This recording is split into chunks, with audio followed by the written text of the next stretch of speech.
on, everybody?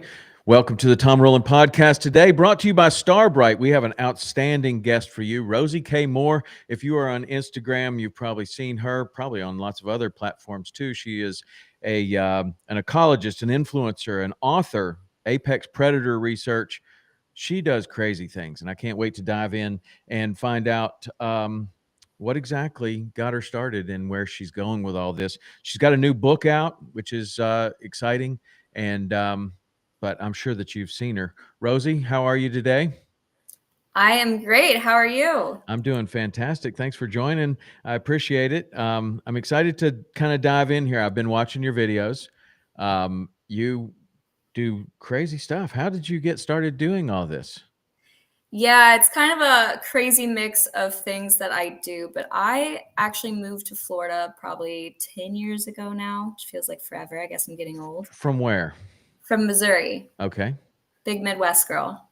So I Okay. moved here because I wanted to study sharks. I had it in my head. I was Nice. like, I want to work with something weird. Sharks scare me. I want to turn that whole, fear to fascination thing. I was like, let's go to Florida. Let's go to FAU, get involved in shark research. Had you seen sharks before? Had you been around the ocean at all? Yeah, so my dad plays a heavy hand in getting me into all this weird stuff too, because he is a tech diver. He was a search and rescue diver for the police, and he's also like Okay. a pilot, crazy extreme sports guy. So that's where the scuba, the diving comes from. That's the background from your dad. He forced me to get certified when I was 10. I was literally so scared. I remember crying, thinking I was just going to die the next day because I had no experience in the ocean. And so Yeah. when you do that, are you in a lake? I mean, you can get certified anywhere, in a swimming pool for the most part. But when you're young and your dad is doing that, getting certified, is that a swimming pool? Is it a lake? Did you go to the ocean? I was privileged enough that he took us to Florida and Okay. he taught us down here. So I Okay. got to experience the ocean, and that was like the first time I saw a shark. Like, was not a beta dive. It was a natural interaction. So it was like super peaceful, easy. Like now compared to what I do, like it would have literally been. So that's What how I kind of got. shark was it? What was the first shark that you saw? It was like a little innocent reef shark that wanted Okay. nothing to do with me. Right. But that stirred something. Yeah, that sparked my fascination. I was like, so I Okay. remember thinking the whole night before I was going to die. I saw all these sharks, and I was like, this is kind of cool. And then I think, Instagram really played a hand too, because shark diving influencers really started blowing up probably about this time, like 10 years ago. Uh-huh. So you're seeing all these little girls diving with massive tiger sharks and doing all the stuff that I never thought was possible growing up. So I was like, seems like a cool industry. So that was my whole intent on moving to Florida, was I wanted to go to school and find a way to work with sharks. And where did you go to school? I did my undergrad and grad at FAU. Okay. That's cool. And so when you go there, is there a pathway when you enter school? Is like, I want to study sharks. So I didn't know anything. Hmm. I was just winging everything. So I signed up for an environmental science program, and I actually didn't get involved in shark research right away. I got involved a bit in the ecotourism side, helping run tours and stuff. I got involved in wood stork research instead. So I ended up working on tree islands in the Everglades, getting the babies down. We were testing their thermoregulatory development properties, just meaning basically how do they control their own body temperature and how do they develop the ability Hmm. to do that. So I started with that research, loved it, got some experience in the glades, and then I went straight into grad school. Because I mean, that's the thing with wildlife research, is there's no money in it. So the advice I got from one of my professors was, if you want to make money, either go into stats or go into GIS and remote sensing, which is basically the spatial technology they use, especially in shark research, to track their movements. And there's money in that? So Where's the money come from there? Studies or research or?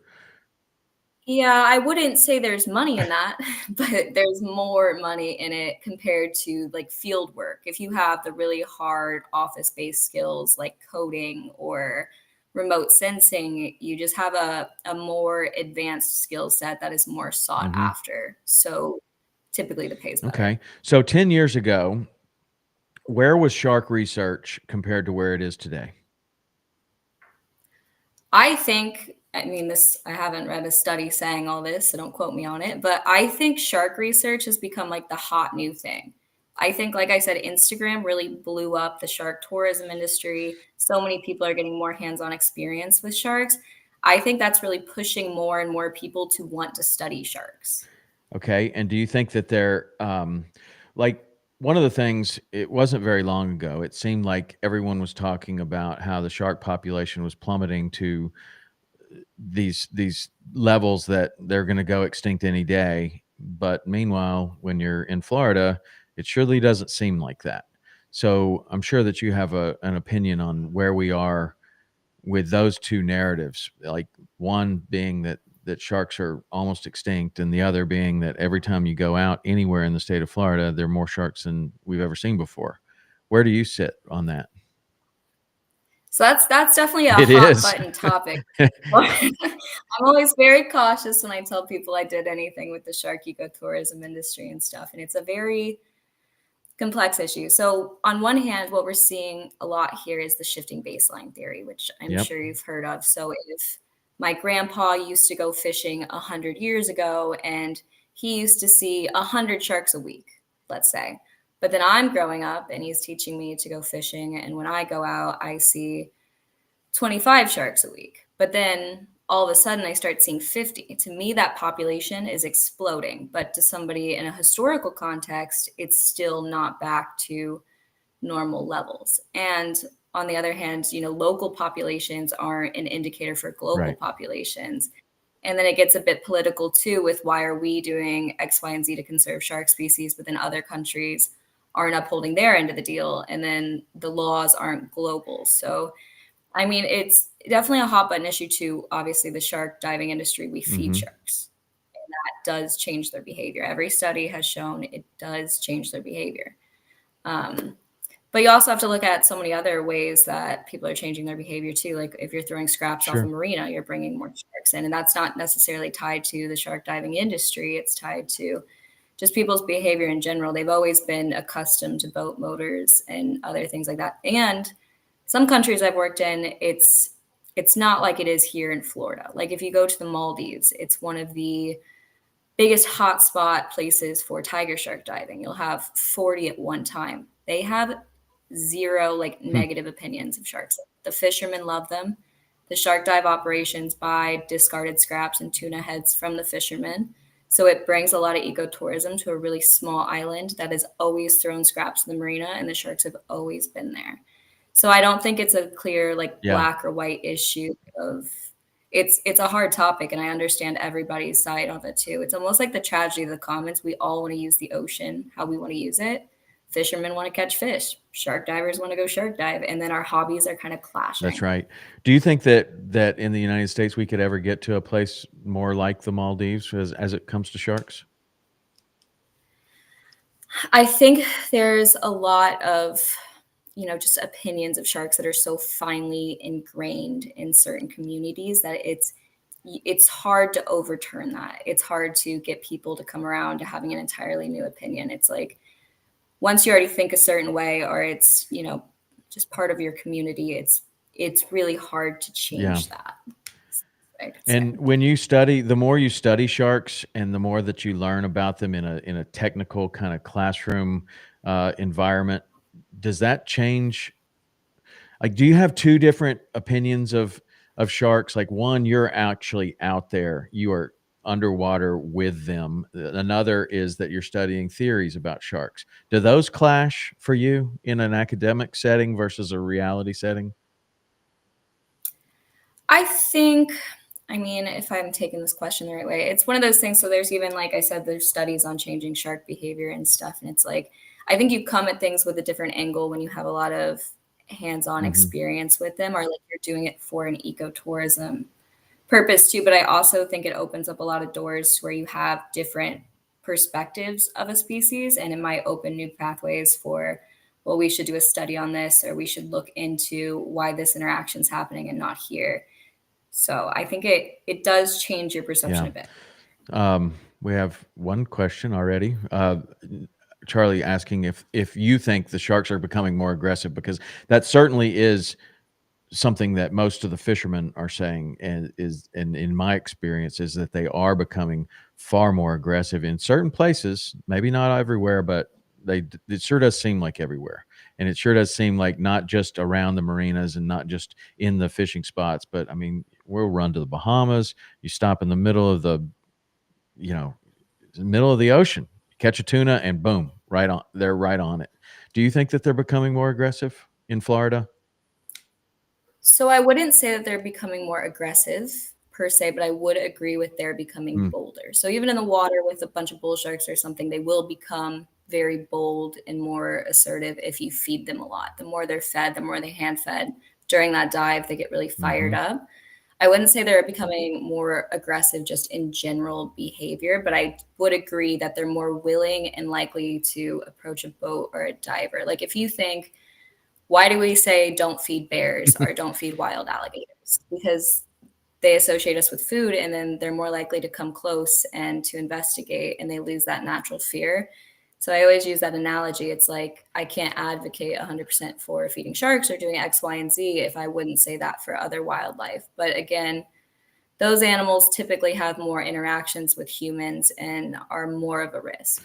So when you're studying sharks, like as a fisherman out there all the time, as a diver or somebody that's been in ecotourism, um, sharks are obviously capable of learning what a motor sounds like. They're capable of learning what, I don't know, fishing tackle hitting the bottom sounds like. They're capable of learning certain things because they key in on them, right? So is that learning? Is it instinct? Is it what is it? I don't know.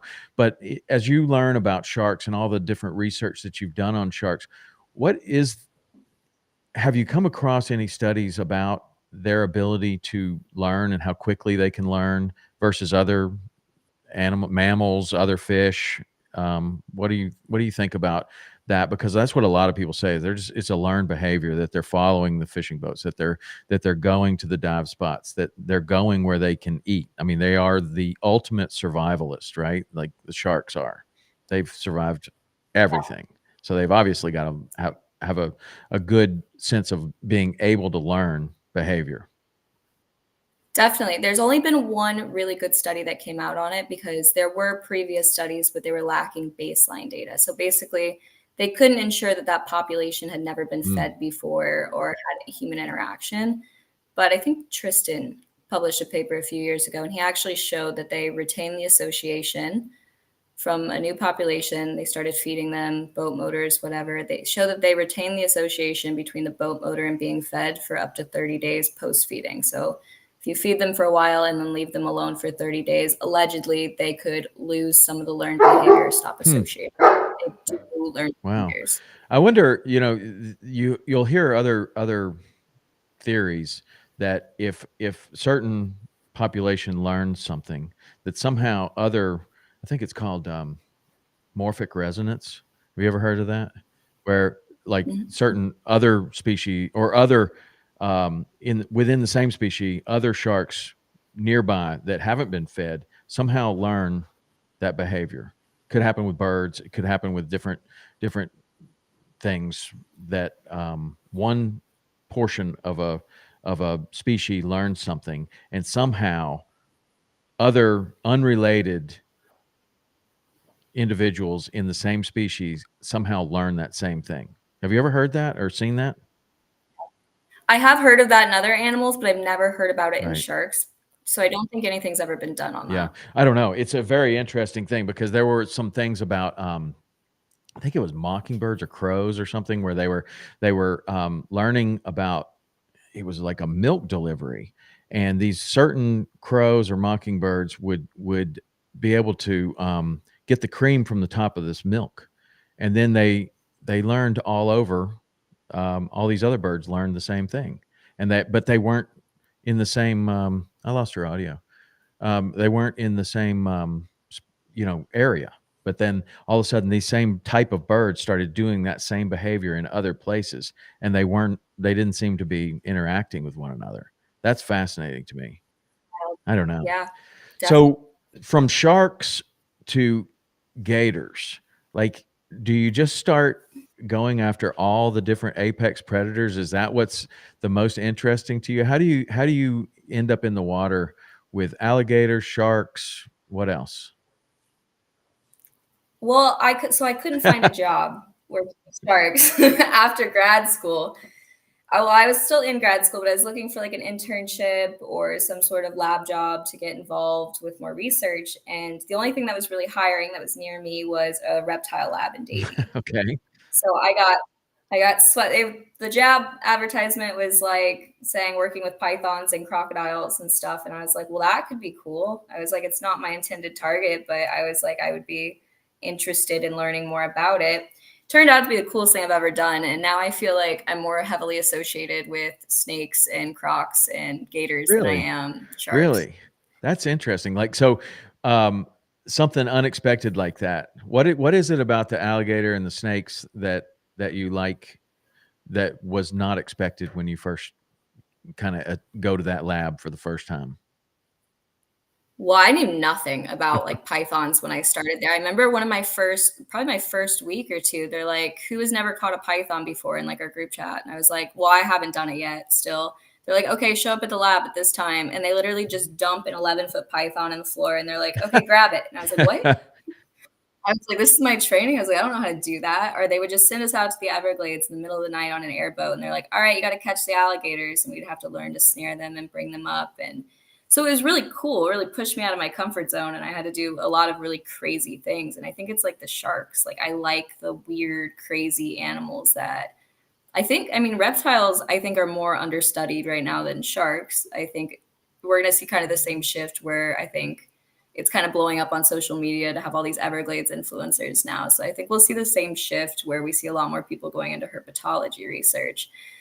But I learned so many crazy things. And if you want to work with something cool in Florida, like Florida is the Wild West for invasive species and reptiles. It's insane. So what is it that, like, what are the things that are being studied? Like, I mean, I've had a bunch of the different python hunters and different invasive species type people on the podcast, but like, as from an academic standpoint, what is being studied, when you're going out from this lab or from a school or from a university? What is being studied on the alligators and the invasive snakes? I mean, there's a lot. So we actually have more invasive reptiles than native now. Really? Like, and I always say, yeah, and Burmese pythons get all the attention, but we have the craziest species. Like, have you ever heard of chameleon Um, ranching? well, not really. I mean, can only imagine what that is. You go out and catch a whole bunch of those chameleons and then probably sell them. Yeah, but it's like an underground industry here. So, like, people will import chameleons, and since they thrive outside so much better than trying to raise them in Oh, captivity, and then there's no overhead cost, there's like this whole underground illegal trade where people purposely seed chameleon populations in like neighborhoods. wow. Yeah, so we used to have to go eradicate chameleon populations. There was one in Boynton. It's published now, so I can talk about it. But we'd have to go out and we removed thousands from like this person's backyard. Wow. Yeah, or we have the Argentine black and white tegu, which I always say is going to be way worse than the python. Give it 10 years, and that is going to Now, just tell me explode. about It's that, gonna be top. because we had another guy on here that was catching some of those occasionally, but tell me about that animal. Yeah, they're really cool. So basically, if you don't know what it is, it's they get up to 5 feet. They're this huge black and white lizard type thing. It almost looks like a Nile monitor. I feel like people usually recognize those a bit more.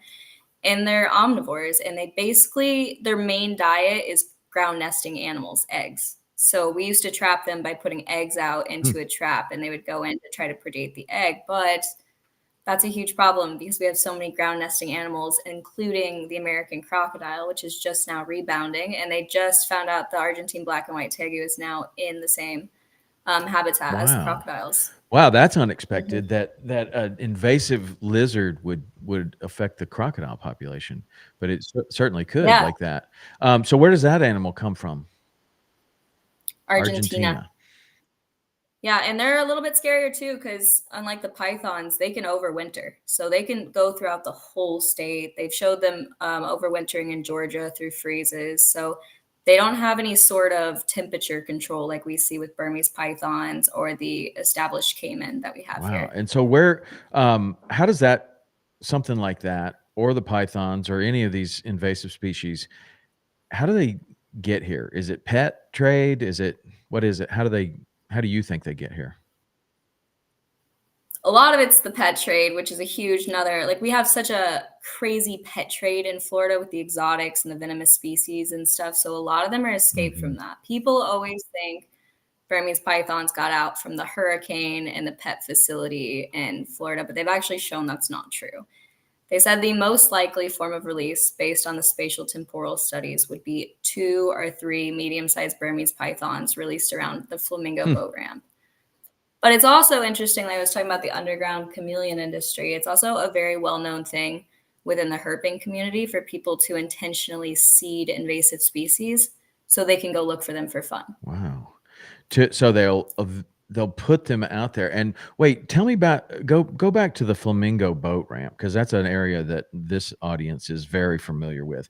They're they think that that's where the python problem started. They can take it back to two individuals being released somewhere around the Flamingo boat ramp, and that's how we end up with hundreds of thousands of pythons in the Everglades. Yeah, there's 2 different release events that they hypothesize just based off where we're finding them at what stage and, how it's spread throughout the state. And the second release, I believe, was in Naples. So there's one pet release over here and then one on the other side. So they're kind of How converging. many do you think there are in the Everglades? We've had many different, so many. Yeah, it's like you can't give it a number. People are saying like hundreds of thousands or a million or whatever, but it's like if you've been to the Everglades so many times, it's like you could just walk by one and have Right. no idea. They're so So camouflaged. do you think that is this something that we can ever get control over? Or is it now its own kind of thing? Yeah, I think it's the same thing with the Argentine black and white tegu and some of the other species. There's something called an eradication curve where it's basically the point of introduction and then you see the curve for management. And once it's past a certain point, you're basically literally just in a Yeah. management phase where you'll never get rid of it. Eradication is not possible, but you can manage the populations as best And as so you what can. would what's the most accepted kind of approach to management? Is it the python hunters? Is it contract python hunters, or like just allowing recreationalists to go out there? Like, what do you think is the most effective way? I've got a lot of opinions on this. I I'm super anti Python challenge because again you're having a bunch of novices go out into the Everglades, and I used to do the intake data for that and just see the condition of the pythons turned in, and people mis ID them. They kill our native snakes. If you're sending people out there that are just purely with the intent of finding pythons, a lot of times they don't care about native snakes and they're just in environmentally sensitive areas, running over all of our natives, just trying to find a big python to post Mm, on Instagram and be like this macho Everglades person. The contractors do a really good job. There's so many good contractors that are so like ecologically yeah, sensitive, aware of the issue as a whole, and they don't really sensationalize it too much to where it vilifies the pythons. So I think the state-run programs are probably the best, and it gives them a lot of oversight on the contractors' behavior and social media and other things as well to kind of keep it a very yeah, professional program. yeah. We've had some of the guys on there. Snakeaholic, do you know him? Yeah, I love He's cats. great. And then the Python Cowboy, and then we've had Gator Boy Chris on. Have you ever worked with him? He Yeah. Actually, so the lab I worked with, Chris also got his start at the he same lab. is very knowledgeable. I mean, Yeah. very knowledgeable. And all of those guys are. I mean, they know, like, especially if you're going to hunt them for a living, you're going to know so much about these these creatures to be able to find them consistently. It's just like being a fishing guide. Like, the best fishing guide is really like a scientist. So you're going to know what the fish eat. You're going to know what they like, what they don't like, where these areas are, then try to replicate those areas over many different places on all different tides at different times of the year, with different temperatures, and all of that goes into being able to find them consistently. And that's what I found with all of those guys, and yourself probably too, is that you have to study so much, and to know all about them. So the python made it to the Keys. How are they getting here now? Seeing more and more videos recently, interesting in how they got here by water. That's someone's asking that MM90 Films. I know that. That's Nick. Um, what's your opinion of that? Those release events? Do you think that they're just like out of a truck, water? How does it happen? Yeah. So I've actually read there's only one really good study on the Burmese python spread to the Keys in terms of their ability to survive in saline water. So I think they showed a hatchling could survive up to 90 days without a freshwater source, which is a long time. But if you look at like the shape of the Keys and just the ecology there, like, yeah, you can find some freshwater sources, but you're pretty locked Hmm. in. So I think they're pretty limited in their ability to spread efficiently throughout the Keys. They've been found all throughout the Keys now. I think as far as Key West, I think somebody found Wow. one. But like I even know somebody personally that was recreationally catching one, caught one, and then it was in his house and it Yeah. got out. Well, I mean, my neighbor in Key So West had 2 of them, and they were so massive, and he had there was a fence between our 2 yards, and he had this long box on there, and I didn't know what it was for a while. But then one day, I kinda look over the fence, and he's got this python out in his yard, and he's stretching the thing out, and he's like, "Yeah, it sits in the cage for this long." I'm like, "Oh my god, I've got kids, like, right next door, and this thing is big enough to eat a kid, no doubt." And, I mean, it would be no problem for that to get out. It could happen yeah. easy. Well, what yeah, and it made it worse too when FWC changed the rules to where they're prohibited. You could technically get, I think, a few species like grandfathered in if you'd already had it for a long time, but it actually resulted in a lot of people that had the now prohibited species just They releasing just let them. them go. So they didn't have to, yeah, so they didn't have to deal with like the changes in legislation and cage And enclosures and so stuff like that. if somebody just lets a python go in Key West, what's the chances of that thing surviving? I mean, I think it'll be found Yeah. pretty fast too, just because there's not really anywhere for it to escape to that's very A lot of chickens. secluded. But A lot of chickens down there. yeah, I mean, it would probably predate on cats and chickens and just any stray animals they find, but I think it would be captured and euthanized Yeah, very quickly. probably. What invasive animal is the biggest threat and why? Also, I'm a big fan of both of you, so this is awesome. So thanks, Johnny Gat. So what do you think is the biggest threat? Is it the tagu? I think that the tegu is going to be the biggest up and coming one, as well as obviously the Burmese python does a lot of damage as well. I think those two combined are going to be the biggest threat for all of our natives. What about when you think about the amount of time that you spent in the Everglades? And I love your opinion on this because you're really an outsider. You're from Missouri, so you come down to the Everglades. When you see the Everglades for the first time, like what's your first kind of opinion of this place? Because actually when you go to the Everglades, like if you go to the Flamingo boat ramp, that's way different than going to some of these places that I see you diving, for the alligators. The water's perfectly clear, you're standing on the peat. It's a different environment, really. It's all the Everglades, but it's different. So like what was your initial kind of introduction to the Everglades? I started working as a wildlife biologist. That's when I really got the good, deep experience going to some of the more remote places looking for crocodiles and stuff. And most of the water, like you said, it's not actually very clear. It's very murky. You see bull sharks everywhere. You see Hmm. crocodiles popping out. So it's very intimidating and a little bit scarier. But then if you go to like Big Cypress, where the water's like super clear and pretty and the trees are just majestic. So I think where you go really depends on what you think of the Everglades. I think it's often just portrayed as like this big swampy mosquito filled wasteland, but some of the areas like are just insanely Yeah. What's gorgeous. your favorite area? Yeah. Big Cypress. I wish I could just live there for like a few months, something and just explore because I'm sure there's the craziest spots that What's nobody's your ever least seen. favorite area? Probably the Flamingo area and like Yeah, no July doubt when the about mosquitoes. that. I mean, can you That's believe, like, bothering. have you read, A Land Remembered? Did you read that book? Oh, You should. I think everyone that lives in Florida or vacations in Florida or has any desire to even, well, I don't know, particularly people that like Florida today should read about what Florida was like a long time ago. And Florida a long time ago, very well, was like the Flamingo boat ramp. It was rough. And that place in July, I mean, could there be a worse place for mosquitoes on Earth? I haven't found it yet. Have you? No, it's terrible. I used to wear full bug suits and we put like rubber medical gloves on our hands just to protect them because if you're outside for like any length of time, like you just get So what devoured. do you have to do in July in Flamingo? Like, what kind of study would what what kind of person would send you to Flamingo in July, and what would you be studying? We used to have to go scoop up all the baby crocodiles when they Really? hatched. So you'd always be in that area in the summer. So as soon as they hatch, we have every nest marked.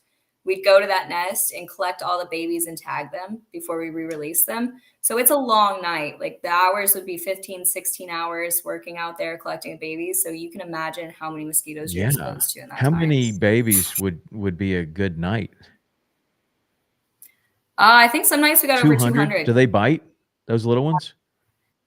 I mean, they do, but Not it doesn't bad? hurt. I mean, it seems like a No, like, like sometimes a puppy bite, like, they have the super sharp teeth, like, they don't really bite you, but they're scraping you. I don't know, would a what's the worst bite that you've gotten? I saw you get bit on your Instagram with was it the tagoo that bit you? One of those things? I don't remember. I've been bit by a lot of things, toques included. I've had one technically venomous snake bite, but I was fine from it. It was a mild venom in South America, and luckily I didn't have a reaction. But that same bite sent my friend to the hospital from like a almost his heart With failed. and had to get anti-venom? They're actually very hesitant to administer antivenom unless it's like an extreme reaction to the Huh. snake bite. So even if you got bit down here, like say you got bit by a copperhead, your chance of dying from that copperhead bite is less than 1%, even if it's Wow. untreated, like with no antivenom administered. So a lot of snakes really aren't that lethal. We just had, David Oren on the podcast yesterday. Do you know who he is? He Yeah. got bit by a rattlesnake. Rattlesnakes are the worst. That's actually 90 something percent of all snake bites in the US are caused by rattlesnakes, and it is the most severe I bite you can mean, get. he had a bad time with it, but, I mean, it Yeah, was I a was month following. ago. Like, it just happened a month Yeah. ago. But that I don't know. Do you wanna, handle those type of poisonous snakes? I've been working on my venomous license. So in Florida, to get your license to handle, like even like legally touch a venomous snake or to keep them, you're supposed to have 1,000 hours that are documented and signed off on by two people that are currently licensed that you know how to, feed them and care for them and have hands-on hook experience with keeping them. I don't really want to keep anything crazy. I have all my friends that have like the insane like inland taipans and cobras at their house, but I would like a small, cute little viper. So, what is it about why do people want that in their house? I'm just wondering. I mean, not. I mean, everybody's got their thing, and certain people like Kevin, he loves snakes, and he just thinks they're beautiful and loves everything about them. And the fact that they're venomous is even cooler because they have this weapon that like they're a weaponized animal. But what is it about the? Why would you want to keep a poisonous snake in your house? I think there's a few mixed reasons. I think for the most part, people that I know that do it use those animals for social Hmm. media Yeah. content. It's a slippery slope with the YouTubers. They get one, they start getting a lot of attention. Next thing you know, they've got 200. I also know people that breed them and do the whole like export business of venomous snakes, and like they make amazing money doing it. Well, what's interesting to about that for you? I just want a small one. I just want one small, cute one at my house. I have no desire to have like 200 snakes and stuff in my house or do anything like that. I like learning how to handle them. I think it's very interesting, how to hook an arboreal, like a tree based snake versus a ground snake and how they behave. I think it also like spills over to practical like field Mhm. experience too when you're in different countries. Having one to practice with and consistently handling venomous teaches you a lot of skills that transfers to the How many field. different countries have you been to? To A lot. how many though? Do you know? I think last year, well, just in the past 6 months, I think it's been 12 Wow, in the countries. last 6 months? So Yeah, what takes you to so many countries? Y top secret right now. Top secret, okay. Um, Yeah, and I mean, I did 2 Shark Week episodes this year, so I think I went to Australia and the Bahamas for that, and then I had a bunch of projects that followed that. And then I think I had to go to Canada for a meeting and some other things. So you kind of just bounce around. I mean, wildlife is so spread out. What's your favorite place that you've been to for crazy animals? I think Suriname is the craziest spot I've What ever lives been to in my there? life. Everything lives there. And it's such an under like developed country as far as tourism that I mean, I would walk outside the place where you're staying, like this little resort my friend owns, and there would be anacondas in the ditches. You could literally just walk outside your house and catch an anaconda. Or we'd find like a small pond in the forest and it would literally have baby caiman and anacondas right next to them. And then you could go for a stroll in the park and you would literally see 40 like vipers on the ground. And What? it was like snakes were raining from the trees. It was And so so cool. what's the population there think about the snakes and everything? Is it just like we have dogs all around us and you just learn how to navigate around all these snakes or Yeah, what? I don't really know. I talked to some of the locals there and they all liked snakes, but again, I'm in like this Yeah. little bubble, so I'm not really talking to the general public. I know my friend's actually creating like this little school to do outreach there to also help with the public perception. So I'm assuming it's like us. I'm sure they have a little bit more respect or understanding of large constrictors like anacondas and how it's probably not really going to attack you. So it's probably less of an issue than like Burmese pythons are to Yeah. us. What is it about the anaconda? It seems like the anaconda, like when I was growing up, people had anacondas. They didn't have pythons so much. That was like a more popular snake that you would see at people's houses, and it would seem to me that that would have been the snake that ended up in the Everglades, just because I saw way more of those when I was growing up. But how did the python end up the snake that basically takes over the Everglades instead of any other constrictor? Well, it's funny too because people always try to say that we have anacondas in the Everglades, and I'm always like, You don't think we that's do? not true. I think we could. So that's the thing, though, is the ones that have been reported and captured were all in suburban areas, were likely an individual pet release. There's been zero evidence of a breeding population anywhere. So there's like a lot of news agencies that were running like, oh, we have anacondas in Florida, but it was simply just because one or two got found in a neighborhood and it was like an adult pair that weren't breeding. If we did have anacondas, it would be extremely difficult to Hmm. find them. So say we had anacondas released in Big Cypress or something. I mean, that's a species that's extremely aquatic in nature, which means they don't really come out on land a lot unless maybe they're basking or thermoregulating. So it would be very difficult to find them, more difficult than Burmese pythons, I think, to identify the problem before it And what's happened. what's But we the also different behavior between the Burmese python and the anaconda? I mean, you said aquatic, but like what is the difference that makes the anaconda easier to find? I think they'd be harder Oh, to they find oh, I mean, than I'm sorry, pythons. the Yeah. python is easier to find. I think because anacondas would be mostly underwater, and we all know how dark the water can be in the glades. So it'd be very rare that they would come out on land unless, Mm. every once in a while to heat up. But even when I'm looking for those in South America or something, like I'm looking in the water to find them. I'm not looking on land. Whereas here, a lot of the pythons we find are from road cruising, land based areas that are easy to Mm. access. Interesting. So, and Suriname, is that an area that you want to go back to? Yeah, I would I love think to again just live there for a few months and just find all the weird, creepy species they have. I think they have good fishing there too. It's supposed to be insane, actually. So a lot of the people on my last expedition there were trying to fish, and we were just catching fish, and they would cook What it kind of for us. fish? I have no idea. Did it taste good? Like white Tasted meat great. fish? Yeah, Yes, nice. Um, yeah. So do you fish? Do you like to fish? I'm trying You're to trying to learn? learn. No I bass love fishing in your trout. Missouri background? No, but I just went trout fishing. We got a few trout down in Everglades Okay. City a few weeks ago, so I'm You have slowly to be careful learning. of the bones on those things. I I know. mean, they can have Yeah. those. I don't know. Fried trout is one of the best things that you could eat in the ocean, but they do have these tiny little bones that get people. I had a friend of mine get one, and he eats fish all the time, and he got one stuck in his throat, and not good, not good. But you do have to be careful about that with trout. So no bass fishing in Missouri. No, I really want to try noodling though. I heard it's kind of contested, but it just seems like up my Yeah, no, alley to it's like just stick my you're going to be hand in great there at and it hope for the best. immediately. Seems like there'd be some places you could noodle in Tennessee, but you could probably, I'm sure that Hannah Barron would be more than happy to show you how to do it in Alabama. Just- Yeah, noodling, I don't know. That's another one that I'm not super crazy about because of all the snapping turtles. Like they're giant yeah, snapping turtles up there, and those things will bite you, I would think, worse than any of the things that we've talked about today. If you got bit by a snapping turtle, don't you think that would be, I don't know, they have a massive bite on them.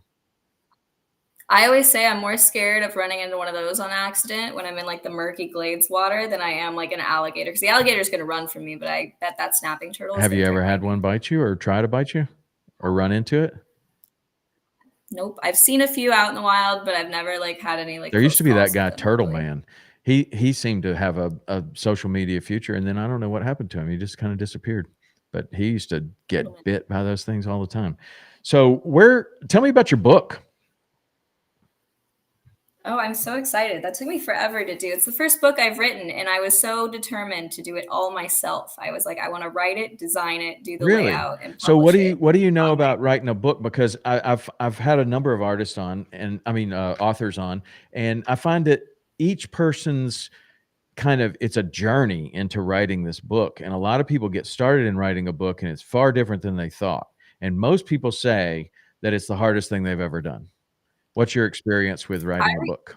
yeah, I redid it like 6 different times. I basically started with like a big Google Doc sheet, and I was like, I want it to read like this, like a very adventure-y, like think Lemony Snicket kind of tonality to it, because it's all about like weird Florida exploration and like where you can go to see venomous snakes being milked or like go see alligators up close. And then I got halfway through, redid the whole thing, changed the cover like 7 times to different things. It was like the original book versus what I actually published is two very And different which do you things. think you would prefer? Like, did it like sometimes these things take on a life of their own, and it takes you down this road, and it's something that you never intended. Sounds like maybe that's what it is, but I don't know. Yeah, that's exactly what happened. But I'm really happy with how it turned out, and I was nervous about like publishing it myself and seeing how the printed copy would come out, and it came out perfect. Like honestly, like Amazon does a good job of like drop shipping and like sending everything out. Like it came And out so, really where do you sell it? nicely. On Amazon. And do you have your own website too that you sell it, or just straight off Amazon? That's it. Yep, just straight off Amazon, and then they do everything for you, do all the shipping, take care of all And of has it that. So, sold? I mean, through your own social media? Or are you just kind of pushing it through your own social media? yeah, I've only pushed it a little bit, like made like 1 or 2 posts about it, and it's doing extremely well. I was like iffy, but I was like, I feel like people are always asking me on social media, like, where is this? Where's your spot? Like, how do I get there? And I was like, I'm tired of telling people for free. So I just wrote out like my favorite spots and how to get there and like what it's like. And people are responding very well to it. That's So great. You think you're going to write another one? yeah, I'm actually working on a children's book series right now, top secret Okay. topics again, but hopefully it should be out in a few months. Wow. Well, you must be working hard at it. Is it for it to be out in a couple of months? But you now have this experience with publishing one. I guess it's not as hard as you thought it was going to be. Yeah, no, now that I've done it once, I feel like I've got a good handle on it and learned how to do it and how to not do it. So So when we I'm first excited. started talking, I said that on your Instagram, it lists that you're an ecologist, you're an influencer, you're an author, you're a master freediver, you're apex predator research, you're a scuba diver. What do you consider your profession? When somebody, if you were to meet somebody at a party and they say, "Oh, what do you do?" What do you say? I usually don't like to go on like a long tangent about myself, so I usually just say I'm a wildlife biologist. That way they understand what I do and I leave it. But like you said, I started as a full-time scientist too, and I got kind of swept into like the TV and media world. So now it's like I feel like I do half science, half media, half outreach. And where does your social media fit into that? Trying to just use my social media to promote things like my nonprofit and like other actual things, but it's kind of a time sink. Like social media takes up so much What effort. does your nonprofit do? I do snake conservation and outreach. So, like tonight, I've got events where I just take young girls to come see snakes in person and teach them how to herp and teach them how to handle snakes and more about the ecology in Florida. So, we do a lot of outreach, and then I publish all my manuscripts through there. Really? So herping. This is a new activity. It seems to be well, it's not a new activity. People have been doing it forever, but it's got a new name. And then you're also taking young girls out there. What is the Are young girls interested in doing this? Are they hesitant to do it? Is it what do you see as the future of herping? Is it girls, guys, everybody? Like, what is the future of herping? I think it's kind of everybody, but I get a huge response from girls all over that want to learn how to herp. But the problem is there's not many girls that do it a lot or on high level. So if you're a girl and you want to learn how to do it, it's not really something you can just walk out of your house and grab the first snake you see. Like you have to have experience IDing the snakes and being able to tell a cottonmouth from a banded water snake, and where can you legally do it and where can you not touch the snakes, or where can you touch snakes, and like I was talking about the venomous permits, like how to get one of those, how it works. So it's kind of more of just like offering mentorship to girls that want to like safely learn how to get in the field. But there's also like, I mean, I think there's so many new influencers touching on herpetology, or like there's that guy from Love Island, that Hmm. Rob Roush, that all the girls have the biggest crush on, and he's like a big snake guy. And I think that also is going to help like show people that herping is cool, or like try to get more people into herping. It's just making sure they do it right, and also making sure they don't turn into like one of those social media people that's just like abusing animals for content all the Right. time. So somebody that's using, that's a good herper, in your opinion, you're just gonna kind of go out, find the snake, pick it up, look at it, and then let it go. Yeah, It's I basically mean, a catch lot and of release people. snaking. Literally, exactly. You don't need to keep it. I mean, a lot of people, especially like serious photographers, will bag Hmm. snakes, put them in their car, and keep them until the next day to shoot them in like daylight. Or, you see a lot of those crazy influencers, one that we mentioned, that are like either intentionally getting bit or messing with venomous snakes and doing stupid things for social media attention. And then, there's same guy was also taking iguanas out of trees and letting them rip off part of his arm Mm. for videos. So it's like the crazy stuff that gets the most traction on social media is usually the least So ethical. how do you teach people about that? Like when you have this opportunity to mentor young girls and you're teaching them like what is responsible and what is not. How do you go about doing that? Like, Actually, a pretty like well-known Instagram page called Herper okay. Circus, and it's kind of where they put all the people that are doing it unethically on blast. So I always just show like a slideshow from that, and then teach them about being able to discern when somebody is doing something unethical. Like, okay, so if I'm holding 20 king snakes and posing in the Everglades, like, do you really think I just walked upon Hmm. 20 king snakes? Like, that's literally impossible to find. Or if I have all these alligators or caiman that I'm posing with in the daytime, like, do you really think I caught that day? Or do you think I caught it the night before, taped it up, put it in my bathtub, and then used it for content the next day? So it's kind of just using common sense when you're watching videos to see, is this actually a natural interaction, or is this something that was staged to be viral content? Interesting. Well, it's a lot the same with fish and catch and release fishing. You can see, proper handling methods. You can catch and release fish, and you can stick your hand up in the gills, and the fish is bleeding all over the place, and you let it go, and you're like, "See, yeah, let it go."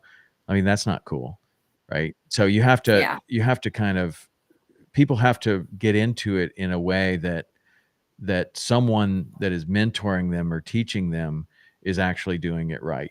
So where do you think that's Right. going? Like, you're obviously doing it yourself, and there's a couple of social media accounts that are working on that. But I mean, I'm interested, even as it's like we could maybe in the fishing world we could probably learn from what's going on in other worlds about how to how to mentor people properly that do want to get into it. They do want to, they don't, they originally get in because they want to just kind of explore and see. But if they get mentorship from the wrong person, that's it only creates more bad behavior.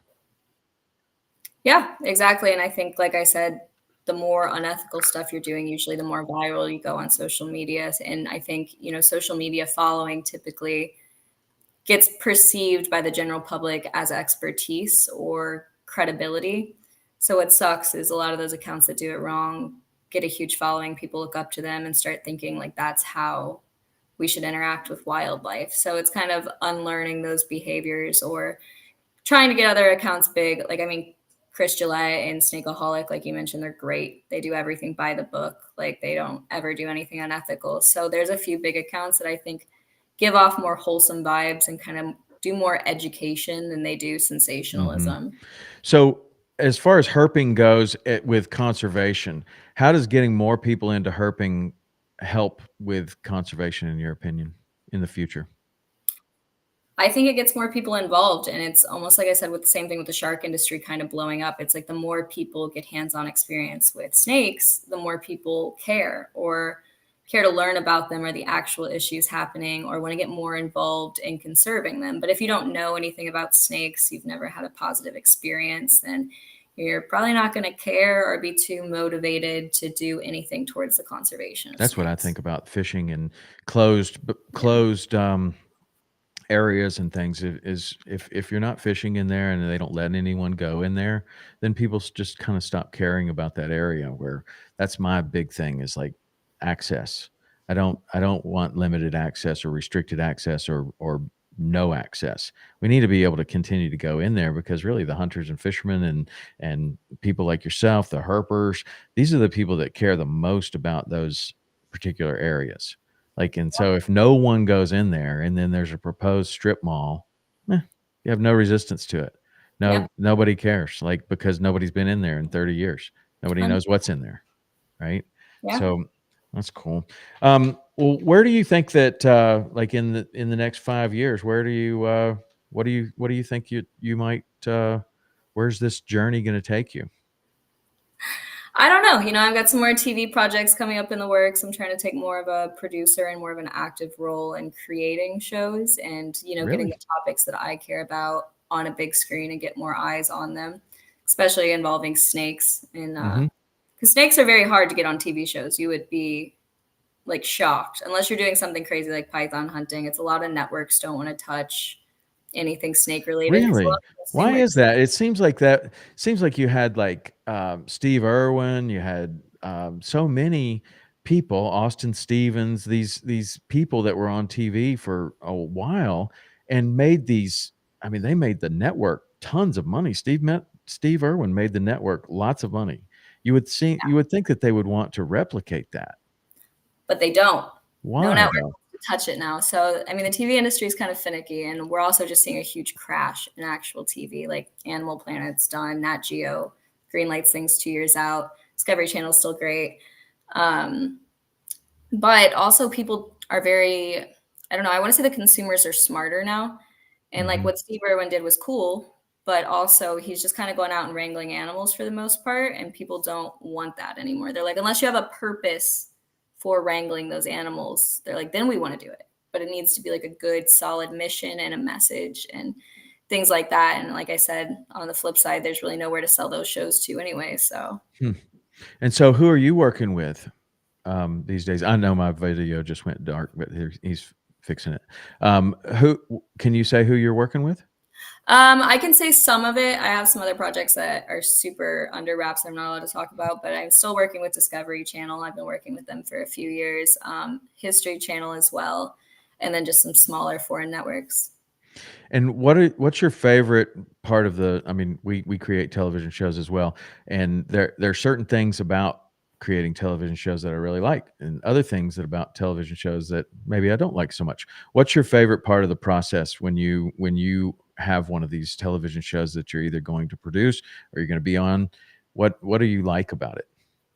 I like finding the creative angle because for any show that you want to sell or for it to go anywhere, like you have to have a unique angle that nobody's ever done before. So being able to like take a complex scientific issue and be like, what if we went at it this way and then made it Hmm. entertaining for audiences, but also, explored something new that nobody's ever touched on before. I think that's a really cool opportunity. That is. Have you done that already on some of these other Discovery Channel shows that you've already been on that you can talk about? Um, I have, but not that I can talk about. Okay. I understand how that works too. Yeah, because television's slow, right? Television is very, very slow. Even when like we own our own production company and even our own network, but it's very slow. We'll produce these shows and they don't come out for a long time, and we don't talk about them. We don't put anything out on social media until it drops. And it's very, very slow. Social media is much faster. That is one of the things that I very much like about social media, and that I don't particularly like about television is how slow it is. Yeah. But I can understand where you're coming from. You can't say certain things. That's cool. But your social media is very good. You were just recently with Goliath Fishing. Saw that. Mac Mhm. Hoover. Those guys are super creative. What Yeah, did you end up doing with them? I love them. So I had never met them before, and I wasn't sure how they would be in person. And I literally just met up with them in the middle of the Everglades, like by myself. My friend Casey came and met with us too. So I was like, well, let's see how this goes. But it was cool. I actually got them pretty deep in the glades. We did a really cool episode, and I got them to get like up close with wild alligators and stuff. And we did some filming of that too, like some underwater filming. So it was cool. They seemed like they really liked it. Yeah, well, I'm sure they did. And they tie that back into fishing somehow, or I don't know. We No, got to wait for the episode. It's I just mean, unless they did something else, but we didn't do any fishing. That's cool. So one last thing on the Everglades. You've seen the Everglades from Big Cypress down to Flamingo. What do you think is the biggest threat to the Everglades today? Uh, I think just development. We're all seeing it. I mean, that's the go-to answer always, even in like the homestead area and stuff. You just see it getting more built up, and they're building all those eco tents and doing other things like that. It's hard because, like we mentioned, accessibility to natural areas. So you always want to push people getting experience or going into nature and stuff. It just sucks when that results in also people wanting to cut down a lot of it to develop facilities and other things. So it's a give and take. Yeah, it definitely is. What do you know about the water issues associated with the Everglades? I mean, I know cursory information, but definitely not an expert on the water quality or health issues there. Yeah. Well, that's something that is like, I don't know, as fishermen, we're kind of that's kind of front and center all the time. But even though I mean the Everglades is a big system, and depending on where you're going in the Everglades and what your experience is, and whether you're experiencing the Everglades from the Keys up or from Big Cypress down, there's a different experience to it and different threats in each of these kind of quadrants.